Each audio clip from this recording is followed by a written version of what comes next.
অৰুণোদয় আঁচনিত আমাৰ যেটো বেংক একাউণ্ট আছে এটো লিংক হৈ আছে কিন্তু তাৰ পাছত আমি বেংক একাউণ্ট লিংক কৰিব লাগিব নেকি নহবা আমি পইচা নাপাম নি যে ৰেশন কাৰ্ড যদি আপোনালোকৰ হাতত আছে তেনেহলে কেইটামান আপুনি এটা কাম কৰিব লাগিব নহবা ৰেশন কাৰ্ডটোৰ পৰা আপোনালোক বাদ পৰিব পাৰে কাম জুলাই মাহৰ পৰা চৰকাৰৰ বহুতবিলাক নীতি নিয়মৰ হালহলনি হ'ব এই নীতি নিয়ম কেইটাৰ বিষয়ে যদি আপোনালোকে নাজানে আপোনালোকৰ হাতত যদি এখন আয়ুষ্মান কাৰ্ড আছে তেনেহলে আপোনালোকৰ কাৰণে এটা ভাল খবৰ আহিছে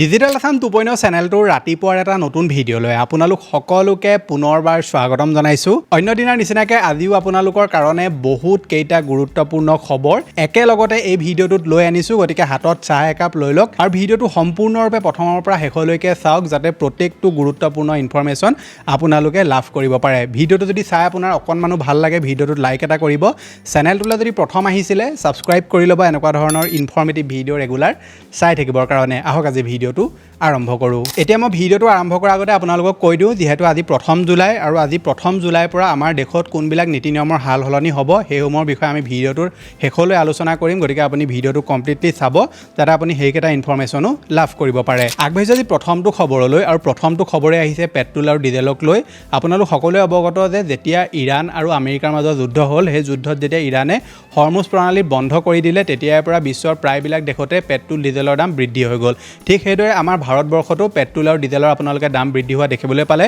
আৰু চৰকাৰে পেট্ৰল আৰু ডিজেল কিনোতে কিছুমান তেওঁলোকে নিয়ম বান্ধি দিলে সেই নিয়ম অনুসৰি আপুনি পেট্ৰল ল'ব পাৰিব কোনে কিমান পৰিমাণৰ পেট্ৰল এদিনত ল'ব পাৰিব এনেকুৱা ধৰণৰ তেওঁলোকে বহুতবিলাক নীতি নিয়ম বান্ধি দিলে গতিকে এতিয়া চৰকাৰে কৈছে যে তেওঁলোকে যিমানবিলাক নীতি নিয়ম বান্ধিছিলে পেট্ৰল আৰু ডিজেলক লৈ সেই আটাইসমূহ নীতি নিয়ম তেওঁলোকে এতিয়া সম্পূৰ্ণ উঠাই দিলে মানে আগত যেনেকৈ আপুনি পেট্ৰল আৰু ডিজেল ল'ব পাৰে তেনেকৈ এতিয়া আপুনি ল'ব পাৰিব মানে ইয়াত কোনো ধৰণৰ নিয়ম নাথাকিব যে এজন ব্যক্তিয়ে ইমান পৰিমাণৰহে ল'ব পাৰিব বা ধৰি লওক কোনোবা এটা কোম্পানীৰ মানুহে আহি ইমানহে ল'ব পাৰিব এনেকুৱা ধৰণৰ কোনো এতিয়া নীতি নিয়ম নাথাকিব আপোনালোকে যিমান বিচাৰে সিমানে আপোনালোকে পেট্ৰল ল'ব পাৰিব কি পেট্ৰল আৰু ডিজেলৰ যি দাম আছিলে সেই দাম তেওঁলোকে কেতিয়াৰ পৰা কমাব বা কেতিয়াৰ পৰা কমাৰ চান্স আছে ইয়াৰ ওপৰত তেওঁলোকে কোনো ধৰণৰ এতিয়ালৈকে আপডেট জাৰি কৰা নাই লগতে এইটো কৈ দিওঁ যে LPG গেছ চিলিণ্ডাৰক লৈ চৰকাৰে যিসমূহ নিয়ম বান্ধি দিছিলে যে আপুনি OTP দি LPG গেছ ল'ব লাগিব লগতে এটা LPG গেছ চিলিণ্ডাৰ লোৱাৰ পাছত নেক্সটটো আপুনি লওঁতে কেইদিনমান ৰ'ব লাগিব সেই নীতি নিয়মসমূহখিনি তেওঁলোকে বাহাল ৰাখিছে আগত যেনেকৈ আপোনালোকে LPG গেছ ধৰি লওক নিজৰ ইচ্ছামতে ক্ৰয় কৰিব পাৰে কোনো ধৰণৰ ধৰি লওক আপুনি গেপ মেইনটেইন কৰিব নালাগে সেই ধৰণৰ নীতি নিয়মখিনি তেওঁলোকে এতিয়াও প্ৰযোজ্য কৰা নাই গতিকে LPG গেছক লৈ তেওঁলোকে সেই নীতি নিয়মসমূহ কেতিয়াৰ পৰা উঠাই লৈ ইয়াৰ ওপৰত এতিয়ালৈকে কোনো আপডেট দিয়া নাই কিন্তু পেট্ৰল আৰু ডিজেলৰ ক্ৰয়ক লৈ যিসমূহ নীতি নিয়ম তেওঁলোকে বান্ধি দিছিলে সেই আটাইসমূহ নীতি নিয়ম তেওঁলোকে এতিয়া উঠাই লৈছে আগবাঢ়িছে পিছৰটো খবৰলৈ আৰু খবৰটো আহিছে পশ্চিমবংগৰ পৰা পশ্চিমবংগত যেতিয়াৰ পৰা TMC চৰকাৰ আঁতৰি BJP চৰকাৰ আহিলে তেতিয়াৰ পৰা TMC যিমানবিলাক নীতি নিয়ম আছিলে সেই নীতি নিয়মৰ প্ৰায়বিলাক নীতি নিয়ম এতিয়া BJPয়ে হাল হলনি কৰি গৈ আছে ঠিক সেইদৰে এতিয়া নতুন এটা খবৰ আহিছে যে পশ্চিমবংগ BJP চৰকাৰৰ নতুন আইন OBCৰ সংৰক্ষণ হ্ৰাস এতিয়া 7% পূৰ্বে OBCৰ বাবে চৰকাৰৰ বিভিন্ন শিতানত 17% সংৰক্ষণ আছিল আসন মানে আগত TMC চৰকাৰে OBC যি কেটেগৰী মানুহ আছে তেওঁলোকৰ কাৰণে 17% মানে 17% তেওঁলোকৰ কাৰণে ধৰি লওক বিভিন্ন শিতানত তেওঁলোকে 17% সংৰক্ষণ কৰি ৰাখিছিল কিন্তু এতিয়া সেই 17% তেওঁলোকে হ্ৰাস কৰি 7% কৰি দিলে মানে OBC কেটেগৰী যিসকল লোক আছে তেওঁলোকৰ কাৰণে যি ধৰি লওক সিট আগৰ পৰা ধৰি লওক ৰিজাৰ্ভ হৈ থাকে সেইসমূহ এতিয়া মাত্ৰ 7% ৰিজাৰ্ভ হৈ থাকিব আগত 17% ৰিজাৰ্ভ হৈ আছিলে আগবাঢ়িছে পিছৰটো খবৰলৈ খবৰটো আহিছে তামিলনাডুৰ পৰা তামিলনাডুত যেতিয়াৰ পৰা নতুন চৰকাৰ আৰম্ভ হ'ল যেতিয়াৰ পৰা বিজয় থালাপতিয়ে নতুন চৰকাৰ বনালে তেতিয়াৰ পৰা তামিলনাডুৰ বহুতবিলাক নীতি নিয়ম এই নতুন চৰকাৰখনে চেঞ্জ কৰি দিলে বা বহুতবিলাক তেওঁলোকে এনেকুৱা পদক্ষেপ লৈছে যিবিলাক পদক্ষেপ সঁচাকৈ আদৰণীয় গতিকে তেওঁলোকে এতিয়া নতুন এটা পদক্ষেপ ল'বলৈ গৈ আছে তামিলনাডুৰ CMয়ে কৈছে যে সাধাৰণ মানুহৰ যাত্ৰাও আৰামদায়ক হ'ব লাগিব কেৱল মন্ত্ৰী আৰু বিষয়া গাড়ীত AC থাকিলে নহ'ব তামিলনাডুৰ সকলো চৰকাৰী বাছত AC থকাটো এতিয়া বাধ্যতামূলক মুখ্যমন্ত্ৰী বিজয় থালাপতিৰ নিৰ্দেশ পৰিবহণ বিভাগত অৰ্থাৎ পৰিবহণ বিভাগক তেওঁলোকে এটা অৰ্ডাৰ দিছে যে যিমানবিলাক পৰিবহণ বিভাগৰ গাড়ী থাকিব সেই আটাইবিলাকতে তেওঁলোকে এয়াৰ কণ্ডিশ্যনৰ সুবিধা কৰিব লাগিব কেৱল মন্ত্ৰী বিধায়কে ধৰি লওক AC গাড়ীত ঘূৰি ফুৰিব নালাগে যিসকল সাধাৰণ জনতা আছে তেওঁলোকেও যাতে এয়াৰ কণ্ডিশ্যনৰ সুবিধা ল'ব পাৰে সেইটোৰ ওপৰত তেওঁলোকক গুৰুত্ব দিবলৈ কৈছে আৰু পৰিবহণ বিভাগক সেইটো তেওঁলোকে অৰ্ডাৰ দিছে গতিকে ইয়াৰ ওপৰত তেওঁলোকে এতিয়া ধৰি লওক অৰ্ডাৰ পাছ যেতিয়া কৰিব অৰ্ডাৰ পাছ কৰাৰ পিছত সকলোবিলাক বাছতে তেওঁলোকে এয়াৰ কণ্ডিশ্যনৰ ব্যৱস্থা কৰিব যাৰ ফলত যিসকলে ধৰি লওক ট্ৰেভেল কৰে বা পৰিবহণ বিভাগৰ যিসমূহ বাছ আছে সেইবিলাকত ট্ৰেভেল কৰে তেওঁলোকেও এতিয়া ACৰ সুবিধা পাব গতিকে এনেকুৱা ধৰণৰ এজন CM যদি সকলোবিলাক ৰাজ্যতে থাকে তেনেহ'লে আৰু তাত ক'বলগীয়া একো নাই কাৰণ আমি দেখোঁ যে প্ৰায়বিলাক জেগাতে কি হয় চৰকাৰী বিষয়াসকলেতো আৰামত ঘূৰি ফুৰে কিন্তু বাকী যিসকল নৰ্মেল মানুহ থাকে তেওঁলোক কেনেকৈ ঘূৰিছে বা তেওঁলোকে কি পৰিস্থিতিত এখন বাছত উঠিছে সেইবিলাকৰ ওপৰত বেছি চকু নিদিয়ে কিছুমান বাছেতো এনেকুৱা কৰে যে পাণ জপাতি মানুহ জাপি লৈ আৰু যিবিলাক নিয়ম বান্ধি দিয়ে সেই নিয়মখিনিও উলংঘা কৰে গতিকে সেইবিলাকৰ ওপৰতো চৰকাৰে চকু দিব লাগে আৰু তামিলনাডুৰ এই নতুনখন চৰকাৰে বহুতবিলাক এনেকুৱা পদক্ষেপ লৈছে যিবিলাক পদক্ষেপ বেলেগ বেলেগ ৰাজ্যৰ মুখ্যমন্ত্ৰীসকলে লোৱাটো বহুত বেছি প্ৰয়োজনীয় ইয়াৰ ওপৰত আপোনালোকৰ মতামত কি নিশ্চয় তলত কমেণ্ট এটা কৰি জনাবলৈ নেপাহৰিব আগবাঢ়িছে পিছৰটো খবৰলৈ খবৰটো আহিছে আধাৰ কাৰ্ডৰ এপ্লিকেশ্যনক লৈ আপোনালোকে যিটো এপ্লিকেশ্যন আজি বহুত বছৰৰ পৰা ইউজ কৰি আছিলে আধাৰ কাৰ্ডৰ কাম কৰিবৰ কাৰণে আধাৰ নামেৰে এপ্লিকেশ্যনটো সেই এপ্লিকেশ্যনটো এতিয়া UIDAI টোটেলি বন্ধ কৰি দিলে UIDAI কৈছে যে এতিয়াৰ পৰা আপোনালোকে আধাৰ এপ্লিকেশ্যন ইউজ কৰিব নোৱাৰিব কেৱল আধাৰ নামৰ যিটো এপ্লিকেশ্যন থাকিব সেইটোহে আপোনালোকে এতিয়াৰ পৰা ইউজ কৰিব পাৰিব বুলি কৈছে গতিকে আপোনালোকে এই এপ্লিকেশ্যনটোৰ পৰা কি সুবিধা পাব ইয়াৰ বিষয়ে মই ভিডিঅ'টোৰ আগলৈ আপোনালোকৰ লগত আলোচনা কৰিম এতিয়া যিহেতু গৰম বন্ধ আৰম্ভ হ'ব মানে আজিৰ পৰা যিহেতু গৰম বন্ধ আৰম্ভ হৈ গ'ল আৰু ল'ৰা ছোৱালীক লৈ এতিয়া মাক বাপেকে নতুন নতুন জেগা ফুৰিবলৈ যাব বা বেলেগ বেলেগ তেওঁলোকে ট্ৰিপ প্লেন কৰি ৰাখিছে গতিকে এই সময়তে এটা ভয়ংকৰ খবৰ আহিছে যিটোৰ ওপৰত আপোনালোকে গুৰুত্ব দিয়াটো বহুত বেছি প্ৰয়োজনীয় আপোনালোকে যদি ধৰি লওক ক'ৰবাত বেলেগ জেগালৈ ফুৰিবলৈ যাম ভাবিছে দূৰৰ জেগালৈ ফুৰিব ভাবিছে আৰু আপোনালোকে কিবা ট্ৰেভেল পেকেজ বিচাৰি আছে বা যিকোনো ধৰণৰ আপোনালোকে ধৰি লওক অনলাইনত টিকেট বুক কৰা ক'ত সস্তা পাম এইবিলাক যদি চেক কৰি আছে তেনেহ'লে আপোনালোকক এতিয়া সাৱধান হ'বলৈ কৈছে কাৰণ এই সময়ত কি হয় বহুতো এনেকুৱা চাইবাৰ অপৰাধী থাকে যিবিলাকে কি কৰে আপোনালোকক ভুৱা এনেকুৱা ধৰণৰ অফাৰ দেখুৱাব বা ভুৱা কিছুমান লিংকত ক্লিক কৰাব য'ত আপোনালোক ক'ব যে আপোনাক ইয়াত 70% অফ দিয়া হ'ব 80% অফ দিয়া হ'ব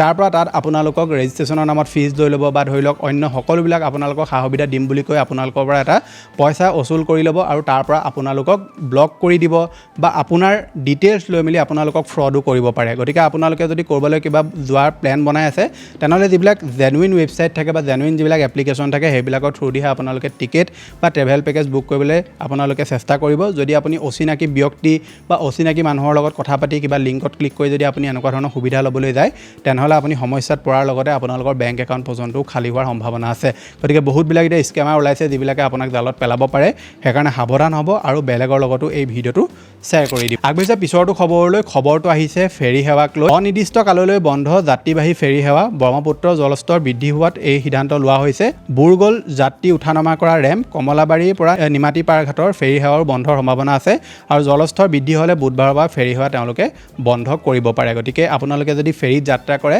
তেনেকুৱা ক্ষেত্ৰত এতিয়া ব্ৰহ্মপুত্ৰৰ যি পানী আছে বহুত বৃদ্ধি হৈ গ'ল যাৰ ফলত মানুহ উঠা নমা কৰা যিটো ৰেম্প থাকে সেই ৰেম্পটো এতিয়া ধৰি লওক পানীত বুৰ গৈছে যাৰ ফলত তেওঁলোকে এতিয়া ফেৰী সেৱা বহুতো জেগাত স্তব্ধ কৰিছে আৰু আহিবলগীয়া সময়ত তেওঁলোকে আৰু কিছুমান জেগাত তেওঁলোকে এতিয়া ফেৰী সেৱা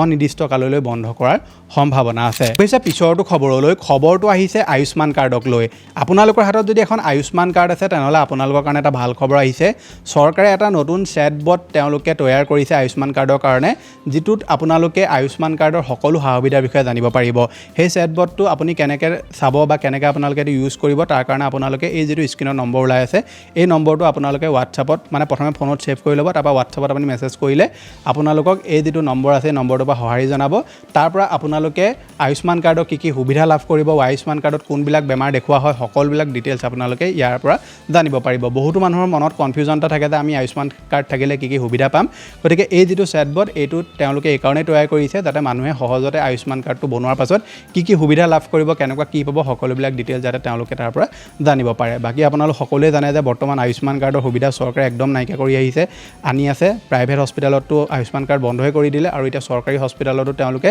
কিছুমান বস্তুত আয়ুষ্মান কাৰ্ড কাম নাই বুলি কৈছে গতিকে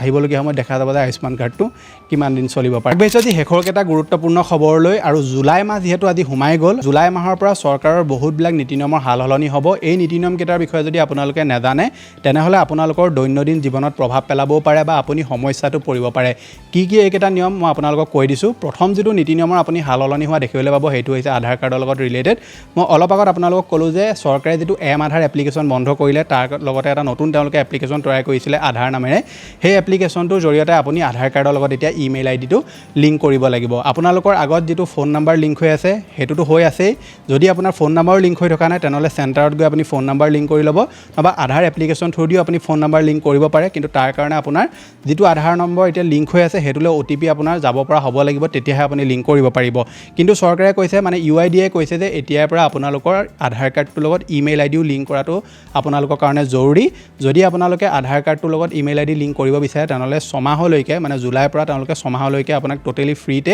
আধাৰ এপ্লিকেশ্যনটো থ্ৰু দি ইমেইল আইডি লিংক কৰা সুবিধা কৰি দিব। গতিকে আপোনালোকে এতিয়ালৈকে যদি আধাৰ কাৰ্ডৰ লগত ইমেইল লিংক কৰা নাই বা যিটো লিংক কৰি থৈছিলে সেইটো যদি কামত নাহে, ডিএক্টিভেট হৈ গ'ল বা ইউজ নকৰে, তেনেকুৱা ক্ষেত্ৰত ইমেইল আইডিটো আপুনি আধাৰৰ লগত ফ্ৰীতে এই এপ্লিকেশ্যনটো থ্ৰু দি লিংক কৰি ল'ব। নকৰিলে কি হ'ব, আপোনালোকৰ আধাৰ কাৰ্ডটো ক'ত ইউজ হৈছে,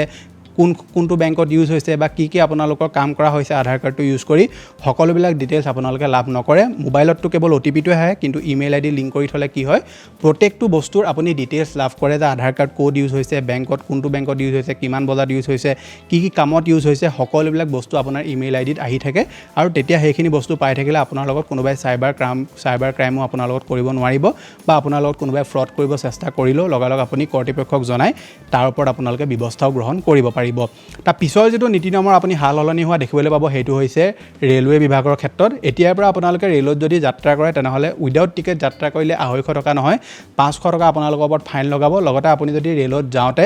আপোনালোকে বেলেগৰ টিকেট লৈ যাত্ৰা কৰে তেনেহ'লে আপোনালোকৰ ওপৰত ফাইন লগাব। আৰু আপুনি ৰেলত যাত্ৰা কৰি থাকোঁতে কাৰোবাৰ লগত অভদ্ৰ ব্যৱহাৰ কৰিছে, বেয়া কথাৰে গালি গালাজ কৰিছে, তাতো আপোনালোকক এতিয়া ফাইন লগাব বুলি কৈছে। আৰু যিসকলে ৰেলত বস্তু বাহনি বিক্ৰী কৰে উইদাউট পাৰ্মিশ্যন যদি তেওঁলোকে ট্ৰেইনত বস্তু বাহনি বিক্ৰী কৰিবলৈ যায় তেনেহ'লে 2000 পৰা 6000 টকা পৰ্যন্ত আপোনালোকৰ ওপৰত ফাইন লগাব বুলি কৈছে। গতিকে এতিয়াৰ পৰা আপুনি যদি ৰেলত যাত্ৰা কৰে তেনেহ'লে টিকেট লৈহে যাত্ৰা কৰিব। যদি টিকেট নলৈ উইদাউট টিকেট যদি যাত্ৰা কৰে আৰু TCA যদি পাই যায় তেনেহ'লে আপোনাক 500 টকা ডাইৰেক্ট তেওঁলোকে জৰিমনা বিহিব। তাৰ পিছৰ যিটো আপোনালোকে নীতি নিয়মৰ সাল সলনি হোৱা দেখিবলৈ পাব পাৰে সেইটো হৈছে আপোনাৰ ৰেচন কাৰ্ডক লৈ। চৰকাৰে আপোনালোকক কৈছে যে ৰেচন কাৰ্ড যদি আপোনালোকৰ হাতত আছে তেনেহ'লে কেইটামান আপুনি এতিয়া কাম কৰিব লাগিব, নহ'বা ৰেচন কাৰ্ডটোৰ পৰা আপোনালোক বাদ পৰিব পাৰে। কামকেইটা হৈছে আপোনালোকৰ ৰেচন কাৰ্ডটো যদি এতিয়ালৈকে আপুনি KYC কৰা নাই, সোনকালে আপুনি ৰেচনৰ দোকানত গৈ KYC কৰি লওক। বহুতো জিলাত এই কামটো আৰম্ভ হৈছে। যদি আপুনি KYC কৰি থৈছে তেনেহ'লে চিন্তা কৰাৰ প্ৰয়োজন নাই। যদি কৰা নাই সোনকালে আপুনি KYC কৰি লওক। যদি নকৰে তেনেকুৱা ক্ষেত্ৰত আপোনালোকে ৰেচন কাৰ্ডৰ যিখিনি সামগ্ৰী আছে সেইখিনি আপুনি লাভ নকৰিব পাৰে। যিহেতু চৰকাৰে আগষ্ট মাহৰ পৰা এতিয়া ৰেচনৰ বাকী 3টা সামগ্ৰীও দিব বুলি কৈছে, সেইকাৰণে আপুনি সোনকালে এই কামটো কৰি ল'ব যদি কৰা নাই। আৰু চৰকাৰে বহুতবিলাক লোকৰ এতিয়া ৰেচন কাৰ্ডৰ পৰা নাম কাটিব বুলি কৈছে। কোনসকল লোকৰ কাট খাব সেইটো আপোনাক মই কৈ দিওঁ। যিসকল লোকৰ ঘৰত গাড়ী গুৰা আছে, ইনকাম টেক্স আপোনালোকে ফাইল কৰে,